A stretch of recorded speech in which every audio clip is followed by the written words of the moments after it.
Hello friends, welcome to the next class of how to learn English. आज फिर हम adjectives के rules को रिवाइज करने जा रहे हैं with the help of find out errors.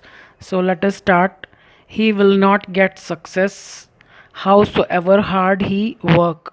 उसे कामयाबी नहीं मिलेगी चाहे वो कितनी भी मेहनत क्यों ना करे। सो हाउ एवर के बाद एडजेक्टिव या एडवर्ब, ये एडवर्ब है हार्ड। ही वर्क्स, जैसे हम सिंपल सेंटेंस बनाए तो हम कहते हैं ना he works hard. So howsoever hard he works, यहाँ एस आना चाहिए। Hot as was the day. Hot as के बाद सिंपल सेंटेंस होता है। हॉट एज जैसा कि, the day was the day नहीं होना चाहिए। दिन गर्म तो था ही। There was a massive sale of coolers, यानी कूलर्स की बहुत बड़ी सेल हुई उस दिन। He will not eat this food, वो इस भोजन को नहीं खाएगा। However it is tasty, चाहे वो कितना ही टेस्टी क्यों ना हो। हाउ एवर के फ़ौरन बाद एडजेक्टिव आता है, यानी यहाँ जिसकी बात हो रही है उसकी अच्छी या बुरी क्वालिटी यहाँ पर आती है। So how ever tasty it is. The more shy a child is, शाई होता है शर्मीला, SHY।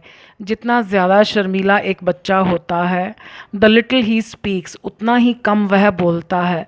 अब लिटिल क्या है, पॉजिटिव डिग्री है। कंपैरेटिव डिग्री होती है लेस या लेसर, दोनों में से हम कोई भी लिख सकते हैं। लेस भी लिख सकते हैं, लेसर भी लिख सकते हैं। तो ये सेंटेंस का पैटर्न यही है कि the plus comparative degree of adjective and again the plus comparative degree of adjective. So little की कंपैरेटिव डिग्री होती है लेस। सो द लेस या the lesser he speaks. This is the high mountain I have ever seen, जो मैंने आज तक देखा है। तो जो मैंने आज, अगर हम आज तक से कंपैरिजन करें तो जाहिर है कि वो चीज़ सबसे अच्छी या सबसे बुरी होगी। So superlative degree, this is the highest mountain. अब यहाँ पर हमने दैट नहीं लगाया तो कोई बात नहीं, क्योंकि हमारे पास सब्जेक्ट है, कंप्लीट सेंटेंस है, तो दैट के बिना भी चलेगा। आई have ever scene. Even the heavier object can be moved by a robust person. Robust होता है हट्टा कट्टा। So this even the heaviest, इसके बाद हमेशा सुपरलेटिव डिग्री आती है। तो यहाँ भारी से भारी चीज़ भी, सो भारी से भारी क्या हुई, सबसे भारी। So even the heaviest object can be moved by a robust person. He shall go on this journey, he के साथ शैल लगाया मतलब वो ज़रूर जाएगा इस यात्रा पर। गो के बाद टू तब आता है जब जगह का नाम हो, तो ये जर्नी किसी जगह का नाम नहीं है, इसलिए on. So he shall go on this journey, वो इस जर्नी यात्रा पर ज़रूर जाएगा। No matter however unsafe it is, चाहे वो कितनी भी असुरक्षित यानी जोखिम भरी क्यों ना हो। अब या तो हमको नो मैटर के बाद केवल हाउ लगाना चाहिए, या अकेला हाउ सो एवर, इसमें सो भी मिसिंग है। या तो अकेला हाउ सो एवर लगा दे, या फिर नो मैटर के बाद हाउ लगा दे। तो बेटर है कि नो मैटर के बाद हाउ लगाया जाए। No matter how unsafe it is, that was the most tiring journey I have ever made. वो सबसे ज़्यादा थकाने वाली यात्रा थी जो मैंने कभी की थी। जर्नी के करने के लिए डू नहीं आएगा, मेक ही आएगा। लेकिन इस सेंटेंस में क्या है कि फर्स्ट पार्ट पास्ट में है, तो ये भी पास्ट होना चाहिए। That I had ever made, that नहीं भी लिखेंगे तो चलेगा। I had ever made. The hotter the day is, जितना ज़्यादा गर्म एक दिन होता है, the lesser the activity is, उतनी ही कम क्रिया होती है, मतलब हलचल होती है, काम धाम होता है। तो the plus comparative degree, the plus comparative degree, there is no mistake in this sentence.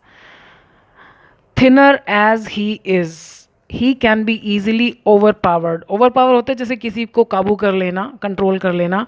तो दुबला पतला तो वो है ही, तो ये थिनर तो कंपैरेटिव डिग्री हो गई, इसका मतलब है कि वो ज़्यादा दुबला पतला है। किससे ज़्यादा पतला, हम तो कोई कंपैरिजन कर ही नहीं रहे।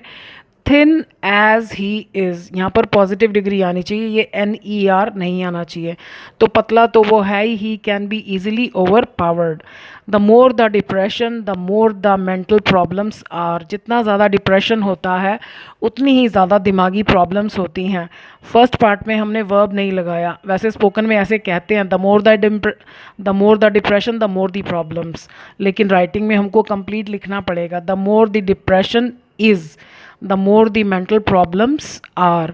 She is the most worried girl whom I have ever seen. वो सबसे ज़्यादा चिंता से भरी हुई लड़की है जिसे मैंने आज तक देखा है। मैंने आपको पहले भी बताया था कि इन सेंटेंसेस में डब्ल्यू एच फैमिली कभी भी नहीं आती। अब जैसे हमारे पास कंप्लीट सेंटेंस है, सब्जेक्ट है, तो हम यहाँ कुछ भी नहीं लगाएं तो चलेगा, लेकिन डब्ल्यू एच फैमिली तो बिल्कुल नहीं। अगर हमें लगाना ही है यहाँ पर तो हम केवल दैट लगा सकते हैं। She is the most worried girl that I have ever scene, या ऐसे भी कह सकते हैं she is the most worried girl I have ever scene. So I hope errors की हेल्प से आपको रूल्स रिवाइज करने में आसानी रही होगी, और जो गलतियां हमसे बार बार होती हैं हम उन गलतियों से भी बच सकते हैं। अगर हम एरर्स को बार बार देखेंगे तो हमें एकदम स्ट्राइक करेगा कि इस सेंटेंस में इस तरह की एरर होती है। So I wish you all the best. Thank you for watching this video.